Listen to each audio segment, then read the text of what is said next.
The Book of Daniel, chapter 1. In the 3rd year of the reign of Jehoiakim king of Judah, Nebuchadnezzar king of Babylon came to Jerusalem and besieged it. The Lord gave Jehoiakim king of Judah into his hand, along with some of the vessels of the house of God, and he brought them to the land of Shinar, to the house of his God, and he brought the vessels into the treasury of his God. Then the king ordered Ashpenaz, the chief of his officials, to bring in some of the sons of Israel, including some of the royal family and of the nobles, youths in whom was no defect, who were good-looking, showing intelligence in every branch of wisdom, endowed with understanding and discerning knowledge, and who had ability for serving the king's court. And he ordered him to teach them the literature and language of the Chaldeans. The king appointed for them a daily ration from the king's choice food and from the wine which he drank, and appointed that they should be educated 3 years, at the end of which they were to enter the king's personal service. Now among them from the sons of Judah were Daniel, Hananiah, Mishael, and Azariah. Then the commander of the officials assigned new names to them, and to Daniel he assigned the name Belteshazzar, to Hananiah Shadrach, to Mishael Meshach, and to Azariah Abednego. But Daniel made up his mind that he would not defile himself with the king's choice food, or with the wine which he drank. So he sought permission from the commander of the officials, that he might not defile himself. Now God granted Daniel favor and compassion in the sight of the commander of the officials, and the commander of the officials said to Daniel, I am afraid of my lord the king, who has appointed your food and your drink, for why should he see your faces looking more haggard than the youths who are your own age? Then you would make me forfeit my head to the king. But Daniel said to the overseer, whom the commander of the officials had appointed over Daniel, Hananiah, Mishael, and Azariah, Please test your servants for 10 days, and let us be given some vegetables to eat and water to drink. Then let our appearance be observed in your presence, and the appearance of the youths who are eating the king's choice food, and deal with your servants according to what you see. So he listened to them in this matter, and tested them for 10 days. At the end of 10 days their appearance seemed better, and they were fatter than all the youths who had been eating the king's choice food. So the overseer continued to withhold their choice food, and the wine they were to drink, and kept giving them vegetables. As for these 4 youths, God gave them knowledge and intelligence in every branch of literature and wisdom. Daniel even understood all kinds of visions and dreams. Then at the end of the days which the king had specified for presenting them, the commander of the officials presented them before Nebuchadnezzar. The king talked with them, and out of them all not one was found like Daniel, Hananiah, Mishael, and Azariah. So they entered the king's personal service. As for every matter of wisdom and understanding about which the king consulted them, he found them 10 times better than all the magicians and conjurers who were in all his realm. And Daniel continued until the 1st year of Cyrus the king. Chapter 2.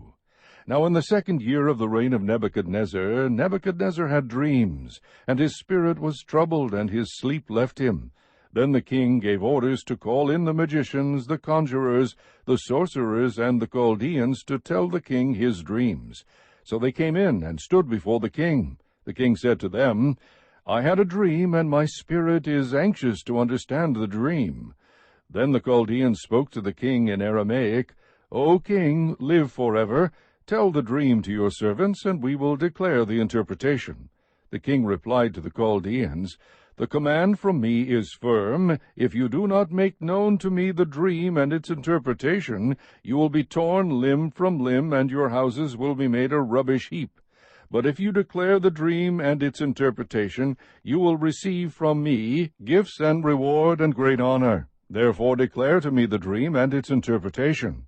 They answered a 2nd time and said, Let the king tell the dream to his servants, and we will declare the interpretation.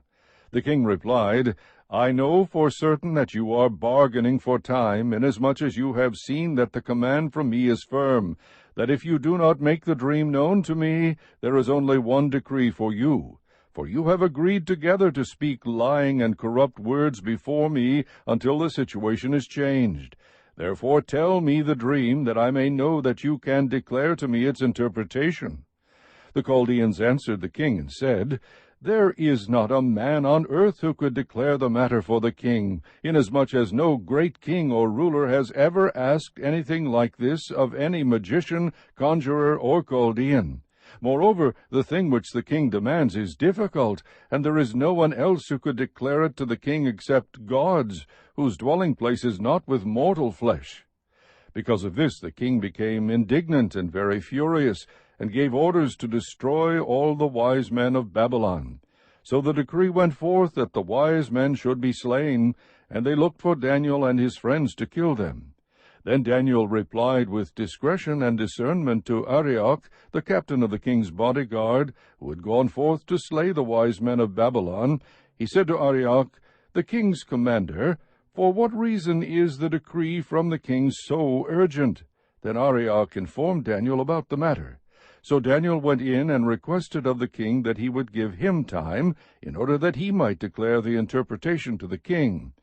Then Daniel went to his house and informed his friends, Hananiah, Mishael, and Azariah, about the matter, so that they might request compassion from the God of heaven concerning this mystery, so that Daniel and his friends would not be destroyed with the rest of the wise men of Babylon. Then the mystery was revealed to Daniel in a night vision. Then Daniel blessed the God of heaven. Daniel said, "Let the name of God be blessed forever and ever, for wisdom and power belong to him. It is he who changes the times and the epochs. He removes kings and establishes kings. He gives wisdom to wise men and knowledge to men of understanding. It is he who reveals the profound and hidden things. He knows what is in the darkness, and the light dwells with him. To you, O God of my fathers, I give thanks and praise, for you have given me wisdom and power. Even now you have made known to me what we requested of you, for you have made known to us the king's matter." Therefore Daniel went in to Arioch, whom the king had appointed to destroy the wise men of Babylon. He went and spoke to him as follows, "Do not destroy the wise men of Babylon. Take me into the king's presence, and I will declare the interpretation to the king." Then Arioch hurriedly brought Daniel into the king's presence, and spoke to him as follows, "I have found a man among the exiles from Judah who can make the interpretation known to the king." The king said to Daniel, whose name was Belteshazzar, "Are you able to make known to me the dream which I have seen and its interpretation?" Daniel answered before the king and said, "As for the mystery about which the king has inquired, neither wise men, conjurers, magicians, nor diviners are able to declare it to the king. However, there is a God in heaven who reveals mysteries, and he has made known to King Nebuchadnezzar what will take place in the latter days. This was your dream and the visions in your mind while on your bed. As for you, O king, while on your bed your thoughts turned to what would take place in the future. And he who reveals mysteries has made known to you what will take place. But as for me, this mystery has not been revealed to me for any wisdom residing in me, more than in any other living man, but for the purpose of making the interpretation known to the king, and that you may understand the thoughts of your mind. You, O king, were looking, and behold, there was a single great statue. That statue, which was large and of extraordinary splendor, was standing in front of you, and its appearance was awesome. The head of that statue was made of fine gold, its breast and its arms of silver, its belly and its thighs of bronze, its legs of iron, its feet partly of iron and partly of clay. You continued looking until a stone was cut out without hands, and it struck the statue on its feet of iron and clay, and crushed them. Then the iron, the clay, the bronze, the silver, and the gold were crushed all at the same time, and became like chaff from the summer threshing floors.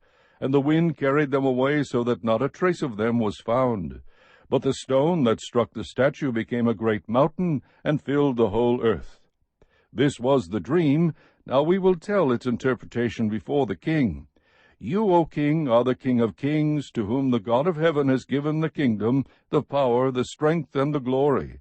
And wherever the sons of men dwell, or the beasts of the field, or the birds of the sky, he has given them into your hand, and has caused you to rule over them all. You are the head of gold. After you there will arise another kingdom inferior to you, then another third kingdom of bronze, which will rule over all the earth. Then there will be a fourth kingdom as strong as iron, inasmuch as iron crushes and shatters all things, so like iron that breaks in pieces, it will crush and break all these in pieces. In that you saw the feet and toes, partly of potter's clay and partly of iron, it will be a divided kingdom, but it will have in it the toughness of iron, inasmuch as you saw the iron mixed with common clay. As the toes of the feet were partly of iron and partly of pottery, so some of the kingdom will be strong, and part of it will be brittle. And in that you saw the iron mixed with common clay, they will combine with one another in the seed of men, but they will not adhere to one another, even as iron does not combine with pottery. In the days of those kings the God of heaven will set up a kingdom which will never be destroyed, and that kingdom will not be left for another people. It will crush and put an end to all these kingdoms, but it will itself endure forever. Inasmuch as you saw that a stone was cut out of the mountain without hands, and that it crushed the iron, the bronze, the clay, the silver, and the gold, the great God has made known to the king what will take place in the future. So the dream is true, and its interpretation is trustworthy. Then King Nebuchadnezzar fell on his face and did homage to Daniel, and gave orders to present to him an offering and fragrant incense. The king answered Daniel, and said, Surely your God is a God of gods, and a Lord of kings, and a revealer of mysteries, since you have been able to reveal this mystery. Then the king promoted Daniel, and gave him many great gifts, and he made him ruler over the whole province of Babylon, and chief prefect over all the wise men of Babylon. And Daniel made request of the king, and he appointed Shadrach, Meshach, and Abednego over the administration of the province of Babylon, while Daniel was at the king's court. Chapter 3. Nebuchadnezzar the king made an image of gold, the height of which was 60 cubits, and its width 6 cubits. He set it up on the plain of Dura in the province of Babylon. Then Nebuchadnezzar the king sent word to assemble the satraps, the prefects, and the governors, the counselors, the treasurers, the judges, the magistrates, and all the rulers of the provinces, to come to the dedication of the image that Nebuchadnezzar the king had set up. Then the satraps, the prefects, and the governors, the counselors, the treasurers, the judges, the magistrates, and all the rulers of the provinces were assembled for the dedication of the image that Nebuchadnezzar the king had set up. And they stood before the image that Nebuchadnezzar had set up. Then the herald loudly proclaimed, To you the command is given, O peoples, nations, and men of every language, that at the moment you hear the sound of the horn, flute, lyre, trigon, psaltery, bagpipe, and all kinds of music, you are to fall down and worship the golden image that Nebuchadnezzar the king has set up. But whoever does not fall down and worship shall immediately be cast into the midst of a furnace of blazing fire. Therefore at that time, when all the peoples heard the sound of the horn, flute, lyre, trigon, psaltery, bagpipe, and all kinds of music, all the peoples, nations, and men of every language fell down and worshipped the golden image that Nebuchadnezzar the king had set up. For this reason, at that time, certain Chaldeans came forward and brought charges against the Jews. They responded and said to Nebuchadnezzar the king, O king, live forever. You, O king, have made a decree that every man who hears the sound of the horn, flute, lyre, trigon, psaltery, and bagpipe, and all kinds of music, is to fall down and worship the golden image. But whoever does not fall down and worship shall be cast into the midst of a furnace of blazing fire. There are certain Jews whom you have appointed over the administration of the province of Babylon, namely Shadrach, Meshach, and Abednego. These men, O king, have disregarded you. They do not serve your gods or worship the golden image which you have set up. Then Nebuchadnezzar, in rage and anger, gave orders to bring Shadrach, Meshach, and Abednego. Then these men were brought before the king. Nebuchadnezzar responded and said to them, Is it true, Shadrach, Meshach, and Abednego, that you do not serve my gods or worship the golden image that I have set up? Now if you are ready, at the moment you hear the sound of the horn, flute, lyre, trigon, psaltery, and bagpipe, and all kinds of music, to fall down and worship the image that I have made, very well. But if you do not worship, you will immediately be cast into the midst of a furnace of blazing fire, and what God is there who can deliver you out of my hands?" Shadrach, Meshach, and Abednego replied to the king, "O Nebuchadnezzar, we do not need to give you an answer concerning this matter. If it be so, our God whom we serve is able to deliver us from the furnace of blazing fire, and he will deliver us out of your hand, O king. But even if he does not, let it be known to you, O king, that we are not going to serve your gods or worship the golden image that you have set up." Then Nebuchadnezzar was filled with wrath, and his facial expression was altered toward Shadrach, Meshach, and Abednego. He answered by giving orders to heat the furnace 7 times more than it was usually heated. He commanded certain valiant warriors who were in his army to tie up Shadrach, Meshach, and Abednego in order to cast them into the furnace of blazing fire.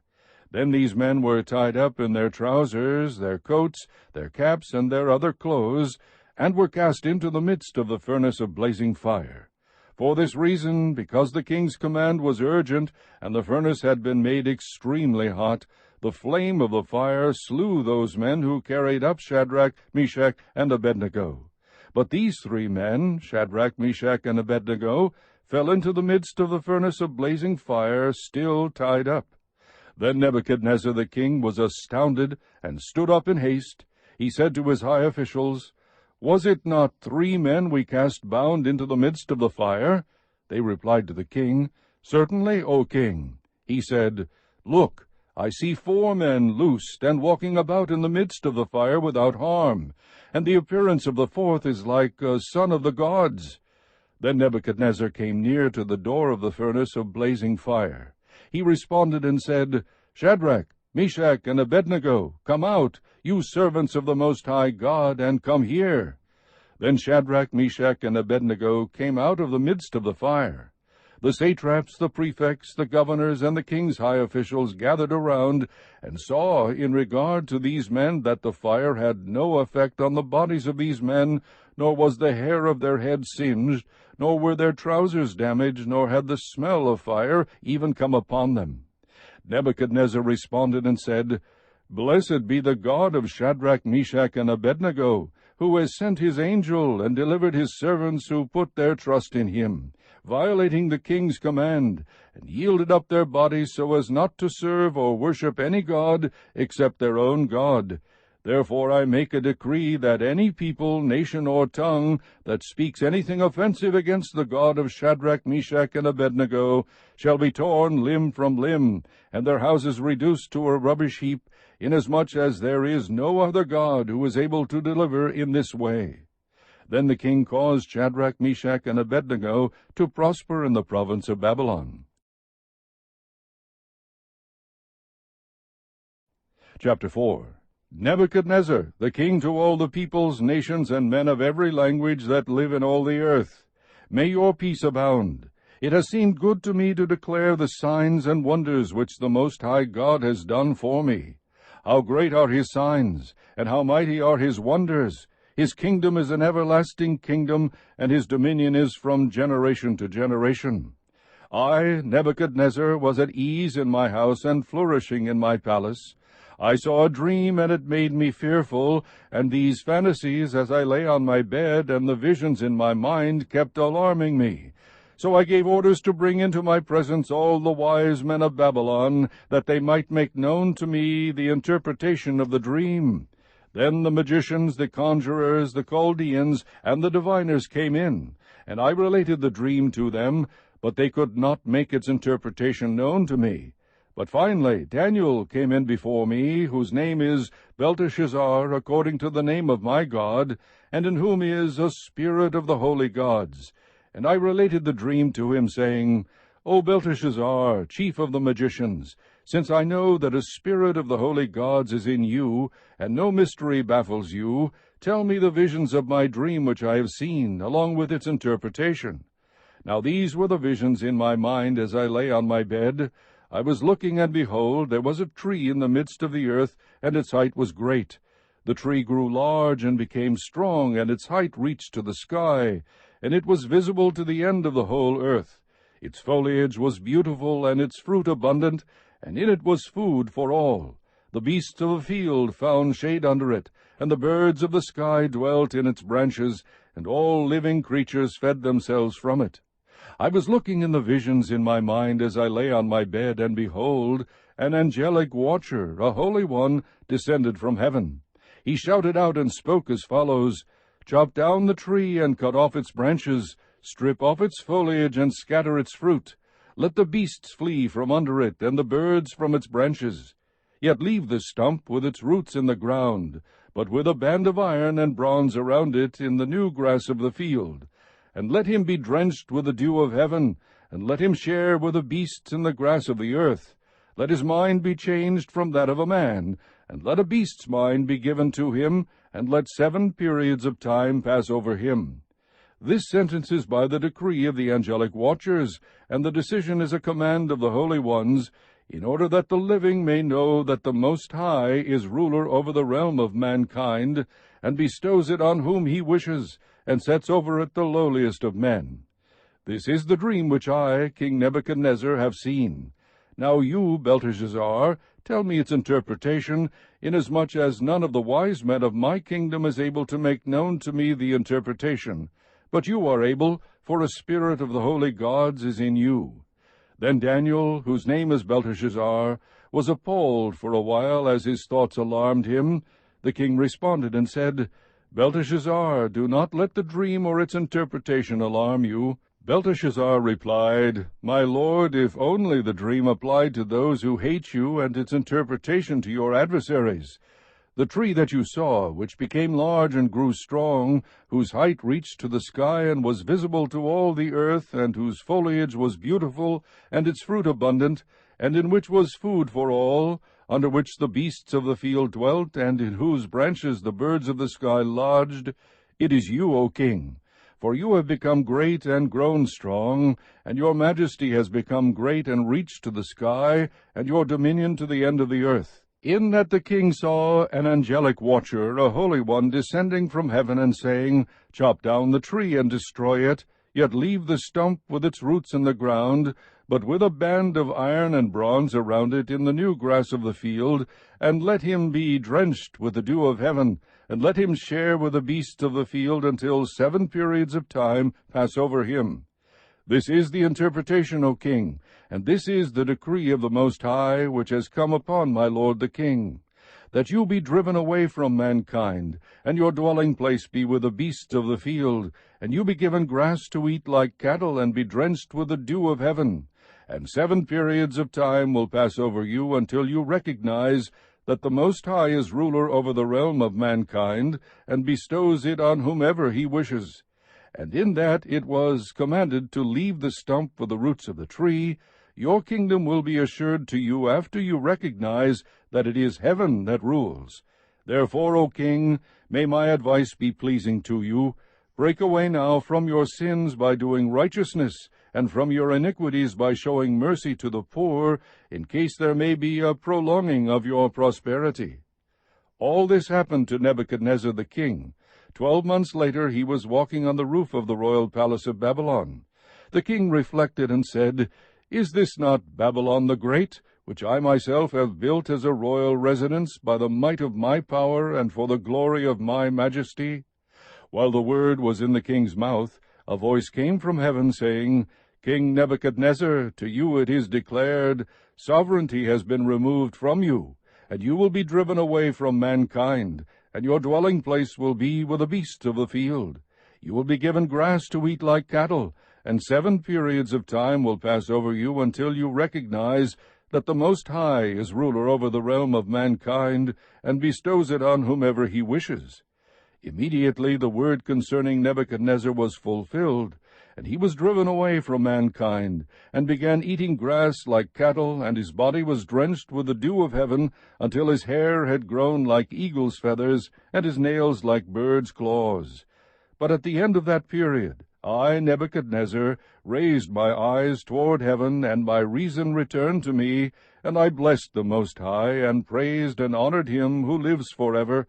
For his dominion is an everlasting dominion, and his kingdom endures from generation to generation. All the inhabitants of the earth are accounted as nothing, but he does according to his will in the host of heaven and among the inhabitants of earth, and no one can ward off his hand or say to him, What have you done?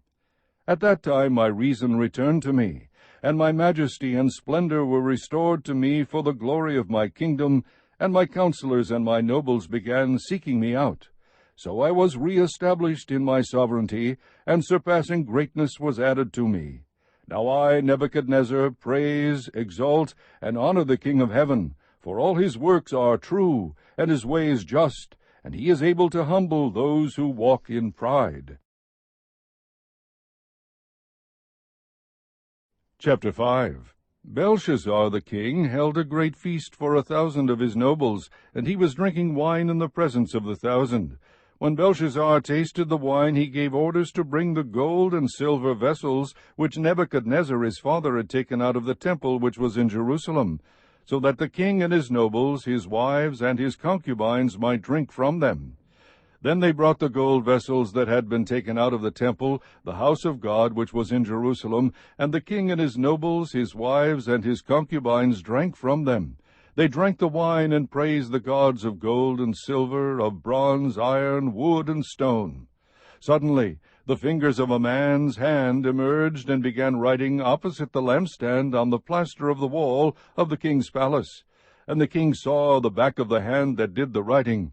Then the king's face grew pale, and his thoughts alarmed him, and his hip joints went slack, and his knees began knocking together. The king called aloud to bring in the conjurers, the Chaldeans, and the diviners. The king spoke and said to the wise men of Babylon, Any man who can read this inscription and explain its interpretation to me shall be clothed with purple and have a necklace of gold around his neck, and have authority as third ruler in the kingdom. Then all the king's wise men came in, but they could not read the inscription or make known its interpretation to the king.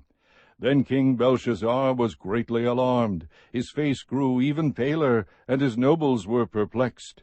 The queen entered the banquet hall because of the words of the king and his nobles.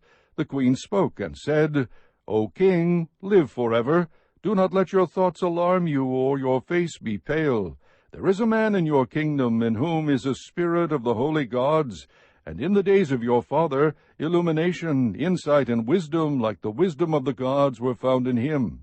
And King Nebuchadnezzar your father the king, appointed him chief of the magicians, conjurers, Chaldeans, and diviners. This was because an extraordinary spirit, knowledge, and insight, interpretation of dreams, explanation of enigmas, and solving of difficult problems were found in this Daniel, whom the king named Belteshazzar. Let Daniel now be summoned, and he will declare the interpretation. Then Daniel was brought in before the king. The king spoke and said to Daniel, Are you that Daniel who is one of the exiles from Judah, whom my father the king brought from Judah? Now I have heard about you that a spirit of the gods is in you, and that illumination, insight, and extraordinary wisdom have been found in you. Just now the wise men and the conjurers were brought in before me, that they might read this inscription and make its interpretation known to me, but they could not declare the interpretation of the message. But I personally have heard about you, that you are able to give interpretations and solve difficult problems. Now if you are able to read the inscription and make its interpretation known to me, you will be clothed with purple and wear a necklace of gold around your neck, and you will have authority as the third ruler in the kingdom. Then Daniel answered and said before the king, Keep your gifts for yourself, or give your rewards to someone else. However, I will read the inscription to the king and make the interpretation known to him. O king, the Most High God granted sovereignty, grandeur, glory, and majesty to Nebuchadnezzar your father. Because of the grandeur which he bestowed on him, all the peoples, nations, and men of every language feared and trembled before him. Whomever he wished he killed, and whomever he wished he spared alive, and whomever he wished he elevated, and whomever he wished he humbled. But when his heart was lifted up, and his spirit became so proud that he behaved arrogantly, he was deposed from his royal throne, and his glory was taken away from him. He was also driven away from mankind, and his heart was made like that of beasts, and his dwelling place was with the wild donkeys. He was given grass to eat like cattle, and his body was drenched with the dew of heaven until he recognized that the Most High God is ruler over the realm of mankind, and that he sets over it whomever he wishes. Yet you, his son Belshazzar, have not humbled your heart, even though you knew all this, but you have exalted yourself against the Lord of heaven, and they have brought the vessels of his house before you, and you and your nobles, your wives, and your concubines have been drinking wine from them. And you have praised the gods of silver and gold, of bronze, iron, wood, and stone, which do not see, hear, or understand. But the God in whose hand are your life breath and all your ways you have not glorified. Then the hand was sent from him, and this inscription was written out. Now this is the inscription that was written out, Mene, Mene, Tekel, Upharsin. This is the interpretation of the message, Mene, God has numbered your kingdom and put an end to it. Tekel, you have been weighed in the scales and found deficient. Peres, your kingdom has been divided and given over to the Medes and Persians. Then Belshazzar gave orders, and they clothed Daniel with purple and put a necklace of gold around his neck, and issued a proclamation concerning him that he now had authority as the third ruler in the kingdom. That same night Belshazzar the Chaldean king was slain. So Darius the Mede received the kingdom at about the age of 62. Chapter 6. It seemed good to Darius to appoint 120 satraps over the kingdom, that they would be in charge of the whole kingdom, and over them 3 commissioners, of whom Daniel was one, that these satraps might be accountable to them, and that the king might not suffer loss. Then this Daniel began distinguishing himself among the commissioners and satraps, because he possessed an extraordinary spirit, and the king planned to appoint him over the entire kingdom.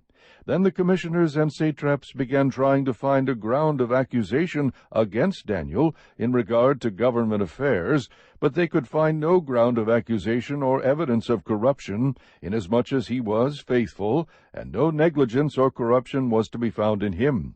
Then these men said, We will not find any ground of accusation against this Daniel unless we find it against him with regard to the law of his God. Then these commissioners and satraps came by agreement to the king, and spoke to him as follows, King Darius, live forever. All the commissioners of the kingdom, the prefects and the satraps, the high officials and the governors have consulted together that the king should establish a statute and enforce an injunction that anyone who makes a petition to any god or man beside you, O king, for 30 days shall be cast into the lion's den. Now, O king, establish the injunction and sign the document so that it may not be changed according to the law of the Medes and Persians, which may not be revoked. Therefore King Darius signed the document, that is, the injunction. Now when Daniel knew that the document was signed, he entered his house. Now in his roof chamber he had windows open toward Jerusalem, and he continued kneeling on his knees 3 times a day, praying and giving thanks before his God, as he had been doing previously.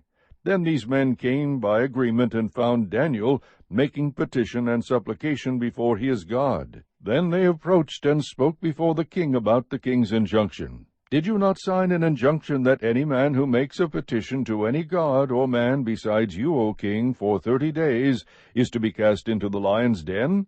The king replied, The statement is true, according to the law of the Medes and Persians, which may not be revoked. Then they answered and spoke before the king, Daniel, who is one of the exiles from Judah, pays no attention to you, O king, or to the injunction you signed, but keeps making his petition 3 times a day. Then, as soon as the king heard this statement, he was deeply distressed, and set his mind on delivering Daniel, and even until sunset he kept exerting himself to rescue him. Then these men came by agreement to the king, and said to the king, Recognize, O king, that it is a law of the Medes and Persians that no injunction or statute which the king establishes may be changed. Then the king gave orders, and Daniel was brought in and cast into the lion's den. The king spoke and said to Daniel, Your God, whom you constantly serve, will himself deliver you. A stone was brought and laid over the mouth of the den, and the king sealed it with his own signet ring and with the signet rings of his nobles, so that nothing would be changed in regard to Daniel. Then the king went off to his palace and spent the night fasting, and no entertainment was brought before him, and his sleep fled from him. Then the king arose at dawn, at the break of day, and went in haste to the lion's den. When he had come near the den to Daniel, he cried out with a troubled voice. The king spoke and said to Daniel, "Daniel, servant of the living God, has your God, whom you constantly serve, been able to deliver you from the lions?" Then Daniel spoke to the king, "O king, live forever. My God sent his angel and shut the lions' mouths, and they have not harmed me, inasmuch as I was found innocent before him, and also toward you, O king, I have committed no crime." Then the king was very pleased, and gave orders for Daniel to be taken up out of the den.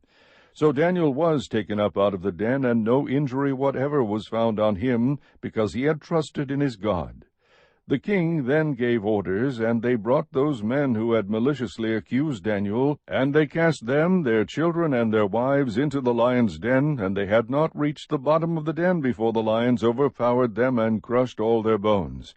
Then Darius the king wrote to all the peoples, nations, and men of every language who were living in all the land, "May your peace abound. I make a decree that in all the dominion of my kingdom men are to fear and tremble before the God of Daniel, for he is the living God, and enduring forever, and his kingdom is one which will not be destroyed, and his dominion will be forever. He delivers and rescues and performs signs and wonders in heaven and on earth, who has also delivered Daniel from the power of the lions." So this Daniel enjoyed success in the reign of Darius and in the reign of Cyrus the Persian. Chapter 7. In the first year of Belshazzar, king of Babylon, Daniel saw a dream and visions in his mind as he lay on his bed. Then he wrote the dream down and related the following summary of it. Daniel said, "I was looking in my vision by night, and behold, the four winds of heaven were stirring up the great sea, and four great beasts were coming up from the sea, different from one another. The first was like a lion, and had the wings of an eagle. I kept looking until its wings were plucked, and it was lifted up from the ground and made to stand on 2 feet like a man. A human mind also was given to it. And behold, another beast, a second one, resembling a bear, and it was raised up on one side, and 3 ribs were in its mouth between its teeth. And thus they said to it, Arise, devour much meat. After this I kept looking, and behold, another one, like a leopard, which had on its back 4 wings of a bird. The beast also had 4 heads, and dominion was given to it. After this I kept looking in the night visions, and behold, a 4th beast, dreadful and terrifying and extremely strong, and it had large iron teeth. It devoured and crushed and trampled down the remainder with its feet. And it was different from all the beasts that were before it, and it had 10 horns. While I was contemplating the horns, behold, another horn, a little one, came up among them, and 3 of the first horns were pulled out by the roots before it. And behold, this horn possessed eyes like the eyes of a man, and a mouth uttering great boasts. I kept looking until thrones were set up, and the Ancient of Days took his seat. His vesture was like white snow, and the hair of his head like pure wool. His throne was ablaze with flames, its wheels were a burning fire. A river of fire was flowing and coming out from before him. Thousands upon thousands were attending him, and myriads upon myriads were standing before him. The court sat, and the books were opened. Then I kept looking because of the sound of the boastful words which the horn was speaking.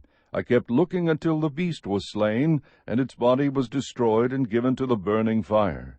As for the rest of the beasts, their dominion was taken away, but an extension of life was granted to them for an appointed period of time. I kept looking in the night visions, and behold, with the clouds of heaven, one like a son of man was coming. And he came up to the Ancient of Days, and was presented before him. And to him was given dominion, glory, and a kingdom, that all the peoples, nations, and men of every language might serve him. His dominion is an everlasting dominion, which will not pass away, and his kingdom is one which will not be destroyed. As for me, Daniel, my spirit was distressed within me, and the visions in my mind kept alarming me. I approached one of those who were standing by, and began asking him the exact meaning of all this. So he told me and made known to me the interpretation of these things. These great beasts, which are 4 in number, are 4 kings who will arise from the earth. But the saints of the highest one will receive the kingdom, and possess the kingdom forever, for all ages to come. Then I desired to know the exact meaning of the 4th beast, which was different from all the others, exceedingly dreadful, with its teeth of iron and its claws of bronze, and which devoured, crushed, and trampled down the remainder with its feet, and the meaning of the 10 horns that were on its head, and the other horn which came up, and before which 3 of them fell, namely, that horn which had eyes and a mouth uttering great boasts, and which was larger in appearance than its associates. I kept looking, and that horn was waging war with the saints, and overpowering them until the Ancient of Days came, and judgment was passed in favor of the saints of the highest one, and the time arrived when the saints took possession of the kingdom. Thus he said, The 4th beast will be a 4th kingdom on the earth, which will be different from all the other kingdoms, and will devour the whole earth, and tread it down, and crush it. As for the 10 horns, out of this kingdom 10 kings will arise, and another will arise after them, and he will be different from the previous ones, and will subdue 3 kings. He will speak out against the Most High, and wear down the saints of the highest one, and he will intend to make alterations in times and in law, and they will be given into his hand for a time, times, and a half a time. But the court will sit for judgment, and his dominion will be taken away, annihilated and destroyed forever. Then the sovereignty, the dominion, and the greatness of all the kingdoms under the whole heaven will be given to the people of the saints of the highest one. His kingdom will be an everlasting kingdom, and all the dominions will serve and obey him. At this point the revelation ended. As for me, Daniel, my thoughts were greatly alarming me, and my face grew pale, but I kept the matter to myself. Chapter 8.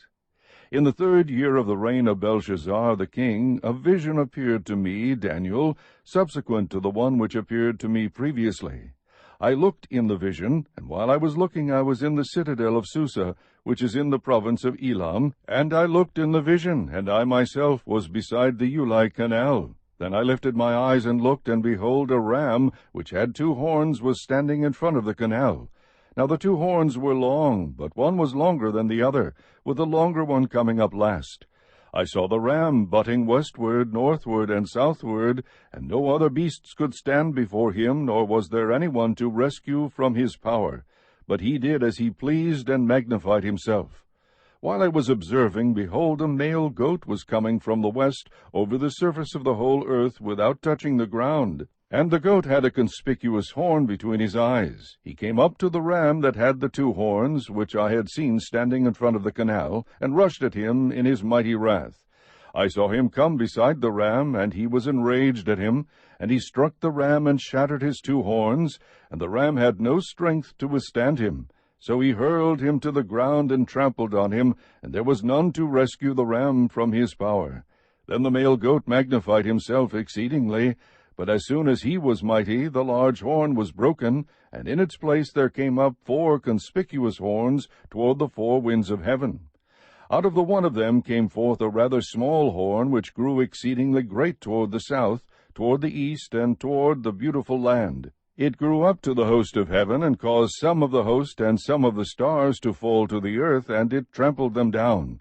It even magnified itself to be equal with the commander of the host, and it removed the regular sacrifice from him, and the place of his sanctuary was thrown down. And on account of transgression the host will be given over to the horn along with the regular sacrifice, and it will fling truth to the ground, and perform its will, and prosper. Then I heard a holy one speaking, and another holy one said to that particular one who was speaking, How long will the vision about the regular sacrifice apply, while the transgression causes horror, so as to allow both the holy place and the host to be trampled? He said to me, For 2,300 evenings and mornings, then the holy place will be properly restored. When I, Daniel, had seen the vision, I sought to understand it, and behold, standing before me was one who looked like a man. And I heard the voice of a man between the banks of Ulai, and he called out and said, Gabriel, give this man an understanding of the vision. So he came near to where I was standing, and when he came I was frightened, and fell on my face. But he said to me, Son of man, understand that the vision pertains to the time of the end. Now while he was talking with me, I sank into a deep sleep with my face to the ground, but he touched me and made me stand upright. He said, Behold, I am going to let you know what will occur at the final period of the indignation, for it pertains to the appointed time of the end.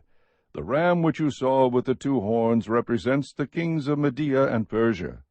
The shaggy goat represents the kingdom of Greece, and the large horn that is between his eyes is the first king. The broken horn and the 4 horns that arose in its place represent 4 kingdoms which will arise from this nation, although not with his power.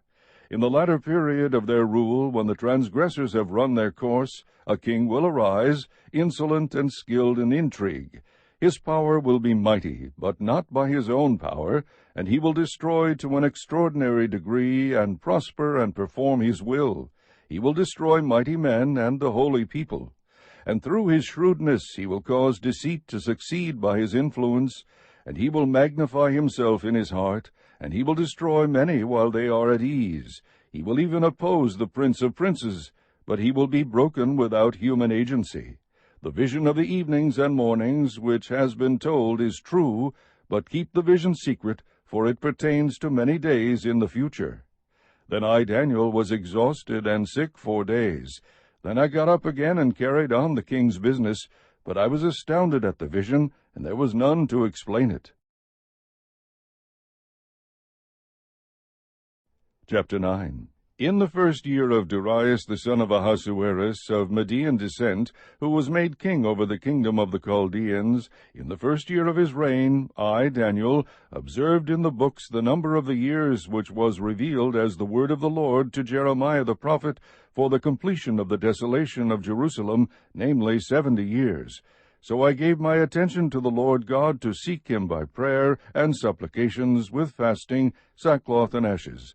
I prayed to the Lord my God, and confessed and said, Alas, O Lord, the great and awesome God, who keeps his covenant and loving kindness for those who love him and keep his commandments, we have sinned, committed iniquity, acted wickedly, and rebelled, even turning aside from your commandments and ordinances. Moreover, we have not listened to your servants the prophets, who spoke in your name to our kings, our princes, our fathers, and all the people of the land. Righteousness belongs to you, O Lord, but to us open shame, as it is this day, to the men of Judah, the inhabitants of Jerusalem, and all Israel, those who are nearby and those who are far away in all the countries to which you have driven them, because of their unfaithful deeds which they have committed against you. Open shame belongs to us, O Lord, to our kings, our princes, and our fathers, because we have sinned against you. To the Lord our God belong compassion and forgiveness, for we have rebelled against him, nor have we obeyed the voice of the Lord our God to walk in his teachings which he set before us through his servants the prophets. Indeed, all Israel has transgressed your law and turned aside, not obeying your voice. So the curse has been poured out on us, along with the oath which is written in the law of Moses, the servant of God, for we have sinned against him.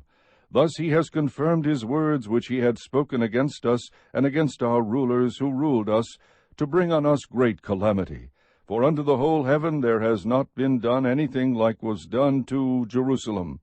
As it is written in the law of Moses, all this calamity has come on us, yet we have not sought the favor of the Lord our God by turning from our iniquity and giving attention to your truth. Therefore the Lord has kept the calamity in store and brought it on us, for the Lord our God is righteous with respect to all his deeds which he has done, but we have not obeyed his voice. And now, O Lord our God, we have brought your people out of the land of Egypt with a mighty hand, and have made a name for yourself, as it is this day.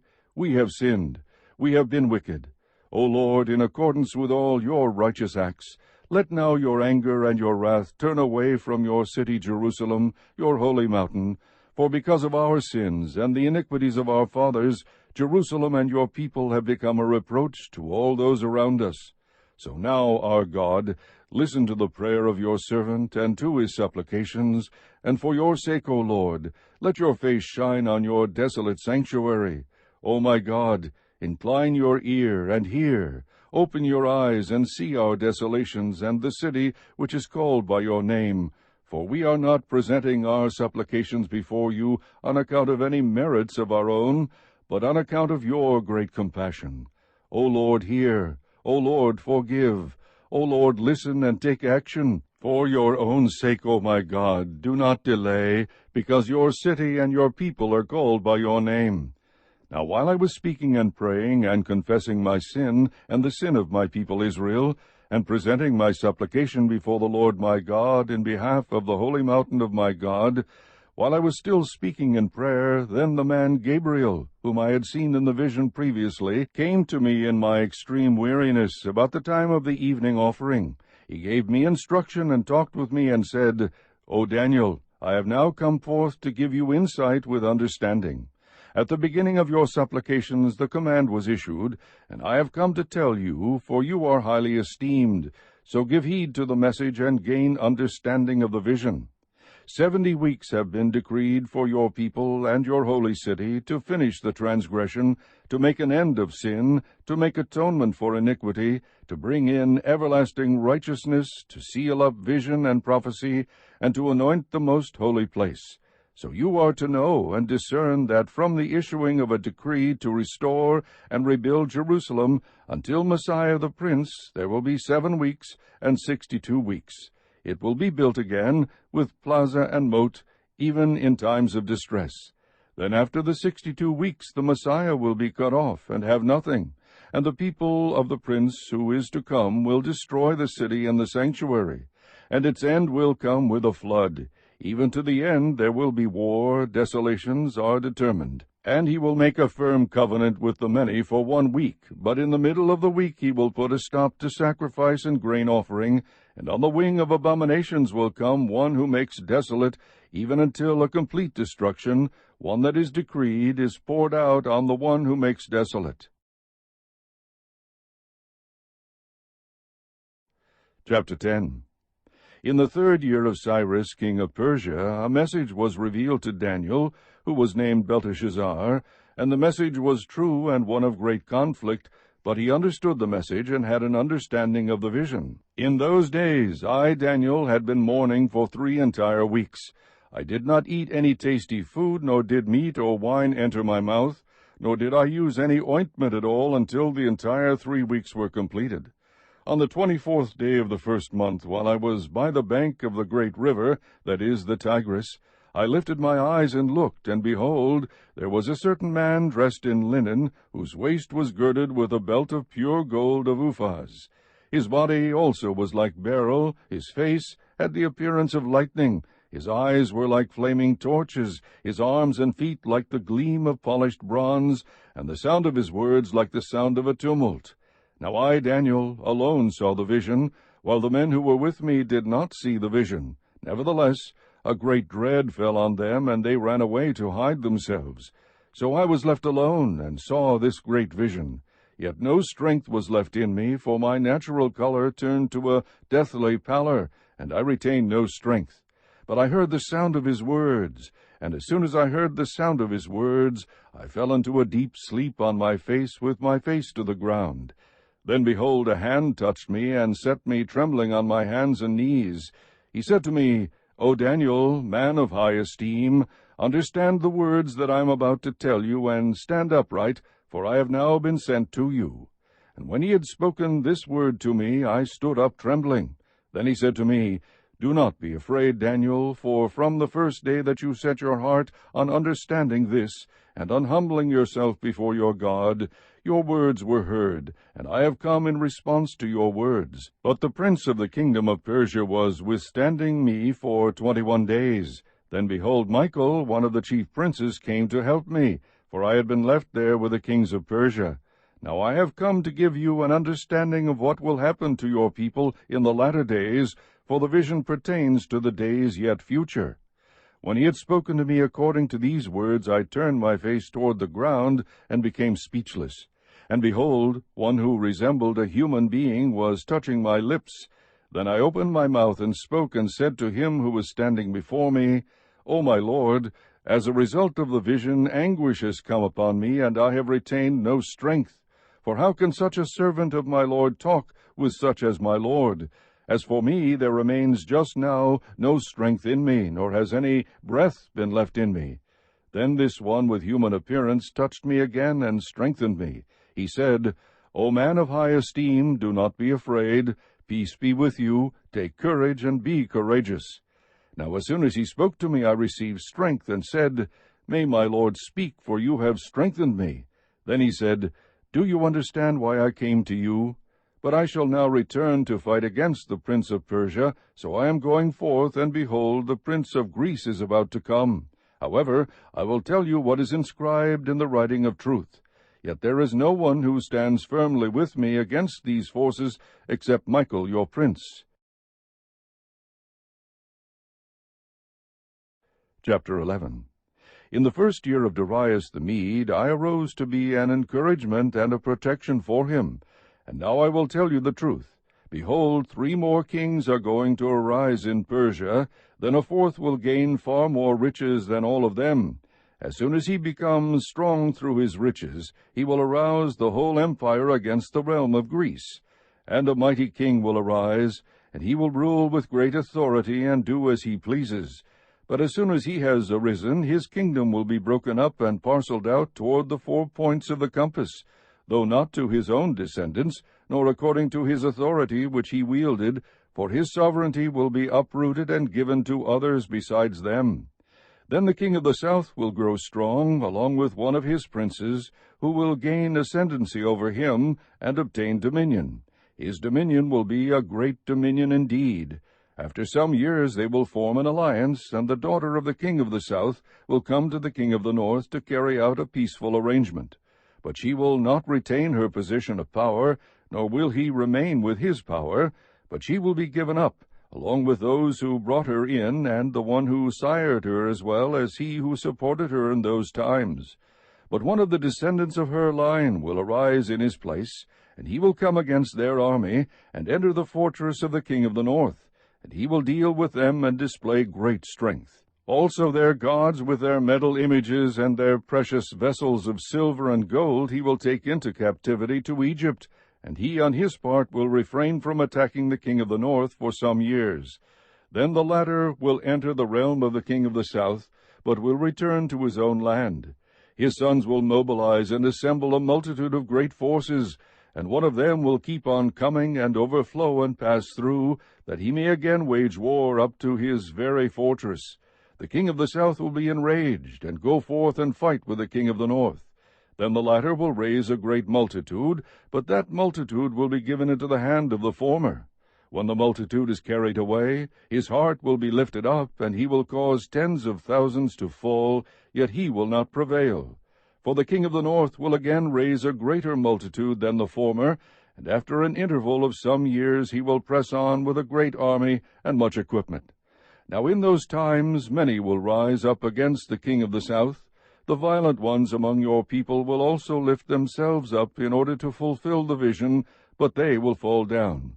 Then the king of the north will come, cast up a siege ramp, and capture a well-fortified city, and the forces of the south will not stand their ground, not even their choicest troops, for there will be no strength to make a stand.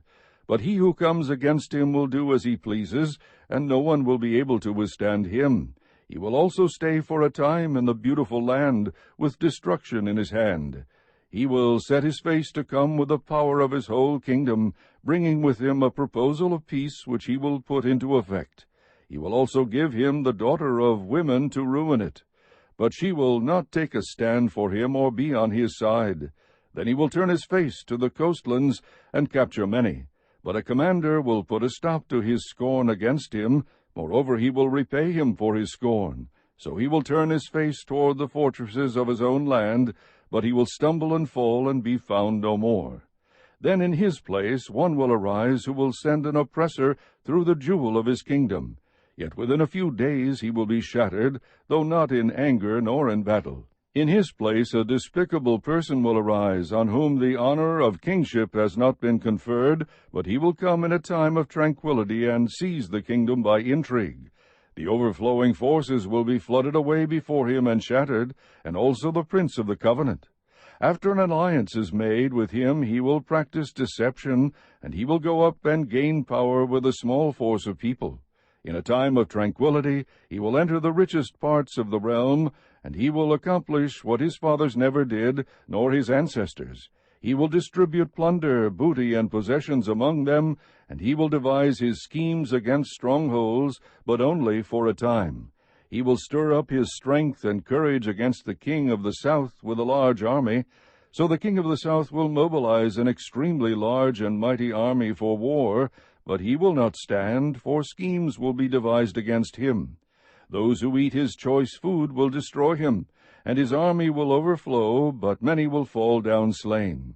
As for both kings, their hearts will be intent on evil, and they will speak lies to each other at the same table. But it will not succeed, for the end is still to come at the appointed time. Then he will return to his land with much plunder, but his heart will be set against the holy covenant, and he will take action and then return to his own land. At the appointed time he will return and come into the south, but this last time it will not turn out the way it did before. For ships of Kittim will come against him. Therefore he will be disheartened, and will return and become enraged at the holy covenant, and take action. So he will come back and show regard for those who forsake the holy covenant. Forces from him will arise, desecrate the sanctuary fortress, and do away with the regular sacrifice. And they will set up the abomination of desolation. By smooth words he will turn to godlessness those who act wickedly toward the covenant, but the people who know their God will display strength and take action. Those who have insight among the people will give understanding to the many. Yet they will fall by sword and by flame, by captivity and by plunder for many days. Now when they fall, they will be granted a little help, and many will join with them in hypocrisy. Some of those who have insight will fall, in order to refine, purge, and make them pure until the end time, because it is still to come at the appointed time. Then the king will do as he pleases, and he will exalt and magnify himself above every god, and will speak monstrous things against the God of gods, and he will prosper until the indignation is finished, for that which is decreed will be done.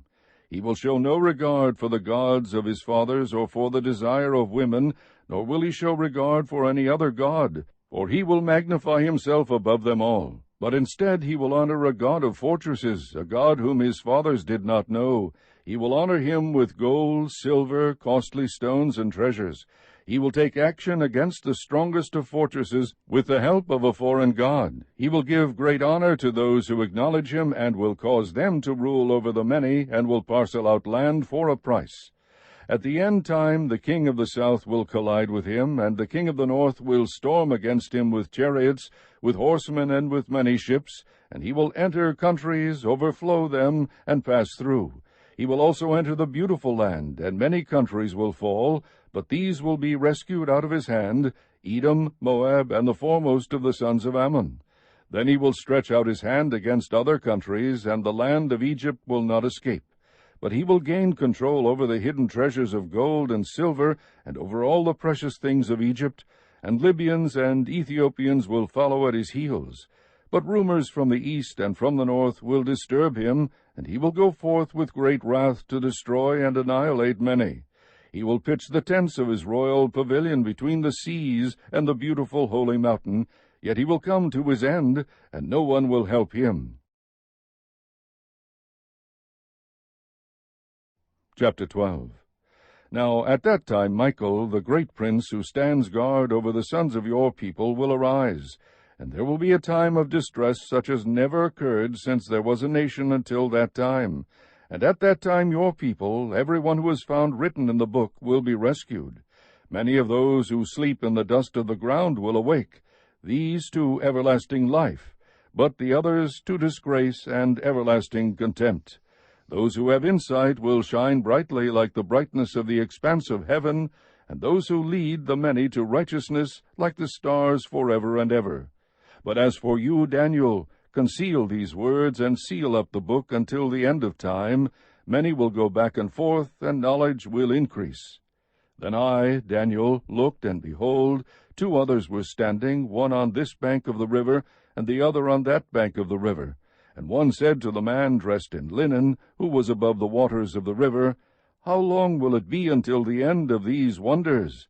I heard the man dressed in linen, who was above the waters of the river, as he raised his right hand and his left toward heaven, and swore by him who lives forever, that it would be for a time, times, and half a time, and as soon as they finished shattering the power of the holy people, all these events will be completed. As for me, I heard but could not understand, so I said, My Lord, what will be the outcome of these events? He said, Go your way, Daniel, for these words are concealed and sealed up until the end time. Many will be purged, purified, and refined, but the wicked will act wickedly, and none of the wicked will understand, but those who have insight will understand. From the time that the regular sacrifice is abolished, and the abomination of desolation is set up, there will be 1290 days. How blessed is he who keeps waiting and attains to the 1335 days! But as for you, go your way to the end. Then you will enter into rest and rise again for your allotted portion at the end of the age.